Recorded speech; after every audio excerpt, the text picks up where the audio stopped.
श्री भागवत भगवान की है आरती, पापियों को पाप से है तारती। हरे कृष्णा। सभी भक्तों को श्रीमद् भागवतम के सत्र में हार्दिक अभिनंदन और सुस्वागतम।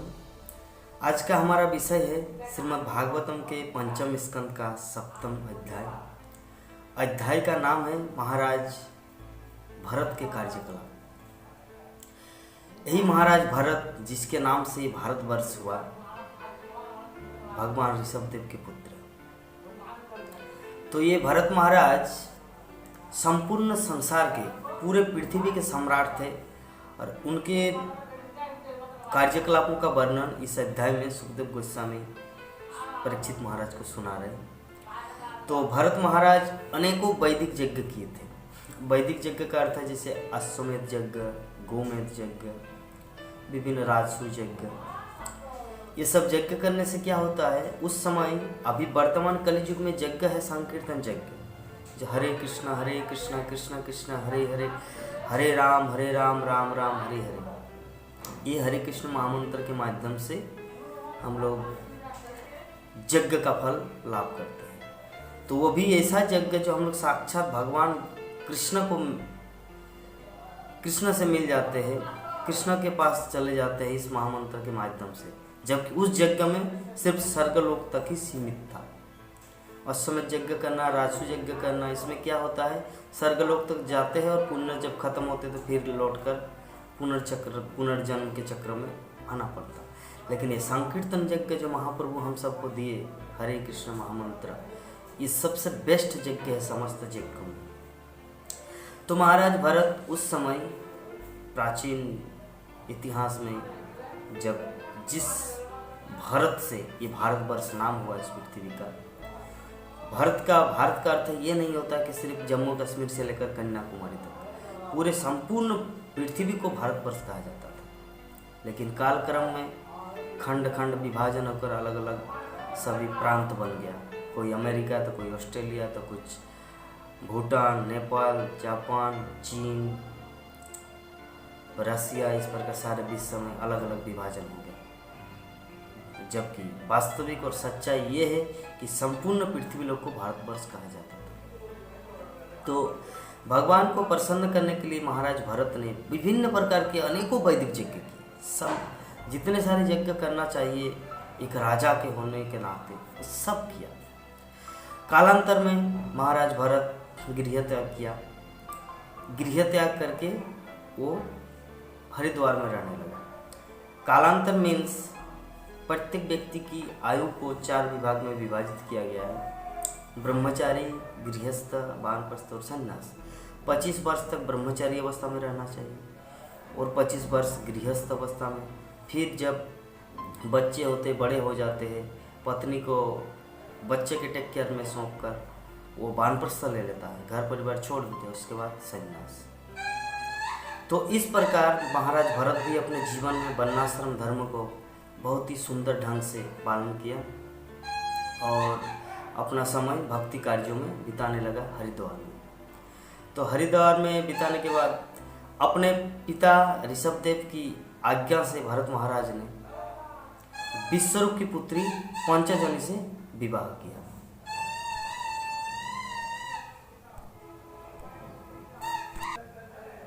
विश्वरूप की पुत्री पंचजनी से विवाह किया। तो तत्पश्चात उन्होंने शांतिपूर्वक सारे विश्व पर राज्य किया। राज्य करने का मतलब समस्त नागरिक को, समस्त प्रजा को एक पुत्र समान मानना है। तो महाराज भरत इस प्रकार सारे विश्व में राज्य किया। पहले ये लोग, भारतवर्ष तो महाराज भरत के शासन के बाद हुआ, उससे पहले इसको अजनाब वर्ष कहा जाता है। अजनाब या इलावृत वर्ष। भारतवर्ष भारत के शासन के बाद हुआ, उससे पहले अजनाब वर्ष, इलावृत वर्ष कहा जाता था।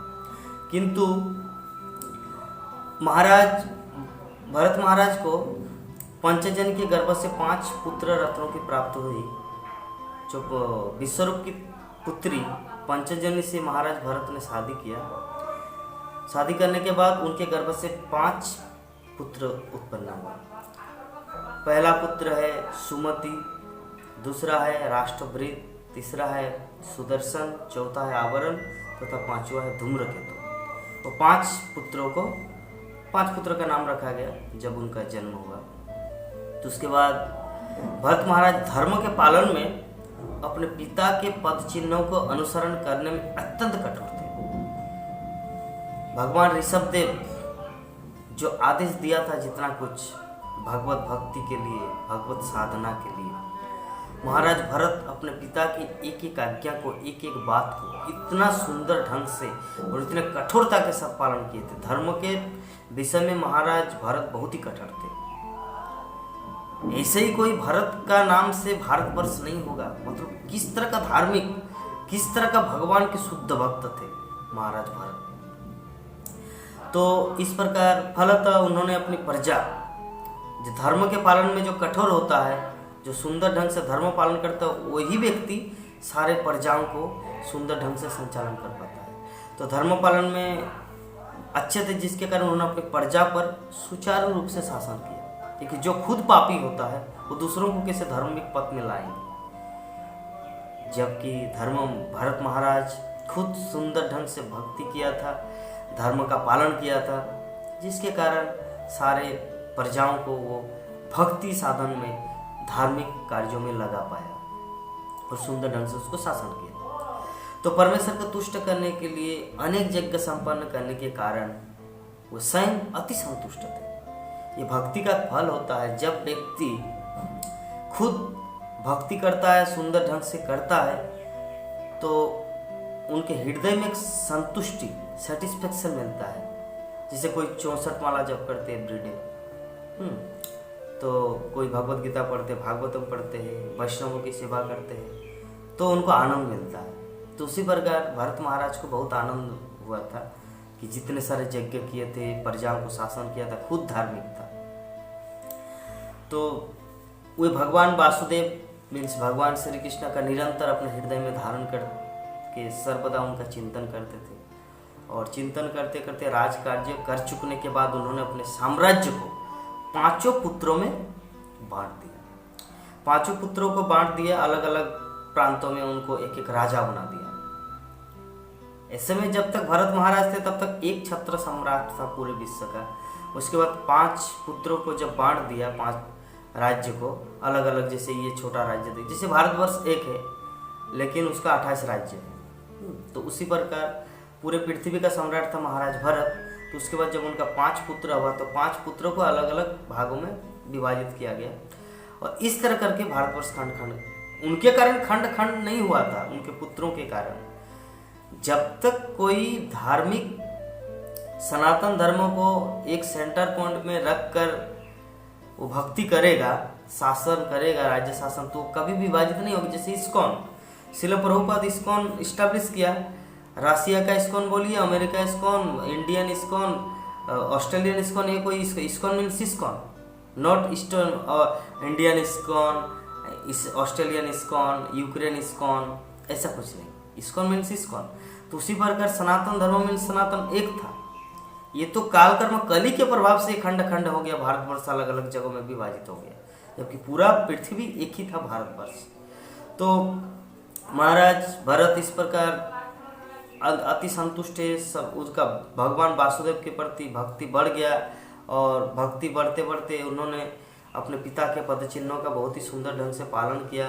फिर वह नारद तथा नारद जैसे आदि ऋषियों का सिद्धांतों को समझने में दक्ष थे। नारद ब्रह्मचारी थे, तो वो जैसे फिलोसॉफी, वो जो ज्ञान देते थे, शास्त्र का प्रवचन करते थे, तो उस चीज़ को समझने की क्षमता महाराज भरत में था। तो वो दक्ष थे और उनके पद चिन्हों को अनुसरण करने लगा। और उसके बाद फिर घर छोड़कर वो पुलाश्रम गए। एक आश्रम है पुलाश्रम, जहाँ पे पुला मुनि निवास करते थे। वहाँ पर गए, वहाँ पर जंगली वनस्पतियों तथा फल खाकर भगवान वासुदेव का पूजन प्रत्येक उपलब्ध वस्तु से करते थे। वहाँ पर उस वन में वो फल खाते थे, जलपान करते थे। इस प्रकार जंगली वनस्पति, ऐसा कुछ नहीं कि राइस दाल सब्जी बनाकर खाते थे, बल्कि जंगली वनस्पति खाकर वो भगवान वासुदेव भगवान श्री कृष्ण की पूजा करना शुरू किए और जो कुछ उपलब्ध होता था भगवान को भोग लगाते थे। तो वासुदेव के प्रति भक्ति बढ़ जाने से वो अपने दिव्य आनंदमय जीवन का अनुभव सतत करने लगा और सिद्धावस्था के कारण वो कभी कभी उन्हें अपने शरीर में अष्टसात्विक विकार तथा प्रेम, रुदन, बपू, कंपन, दृष्टिगोचर होते थे। ये जो भगवत प्रेम के सूचक है। भरत महाराज भाव भक्ति के स्तर तक पहुंच गया। साधन भक्ति मीन्स प्रैक्टिस और भाव भक्ति मतलब सिद्ध अवस्था, प्रेम भक्ति मतलब परिपक्व। तो ये साधन भक्ति करते करते भरत महाराज सिद्धावस्था को प्राप्त हुए, भाव अवस्था को प्राप्त हुए। कभी कभी अष्टसात्विक विकार, कभी रोते थे भगवान के लिए, कभी कंपन, कभी पूरा शरीर कांपते थे भगवान के लिए। हे भगवान, हे प्रभु आप कहाँ हैं, हे कृष्ण, विरह। तो इस प्रकार तो ऐसा प्रतीत होता कि ऋग्वेद में वर्णित मंत्रों से, जिन्हें गायत्री मंत्र कहते हैं और जिनका लक्ष्य सूर्य के भीतर स्थित परम नारायण है, परमेश्वर की आराधना करते थे। तो इस प्रकार भगवान श्री कृष्ण की आराधना बहुत ही सुंदर ढंग से भरत महाराज करने लगा और इस प्रकार वो अपनी भक्ति साधन को इस वन में वानप्रस्थ जीवन जीने लगा। तो ये आज का जो हमारा टॉपिक था भरत महाराज के कार्यकलाप, यहीं पर समाप्त होता है। कल एक दूसरा सीरीज लेके आएंगे, उसमें वर्णन किया जाए कि किस प्रकार महाराज भरत एक हिरण बनेंगे और हिरण के बाद वो अगले जीवन में जड़ भरत बनेगा। इस प्रकार पूरा सीरीज आएगा अभी। तो आज का जो हमारा टॉपिक था यहीं पर समाप्त होता है।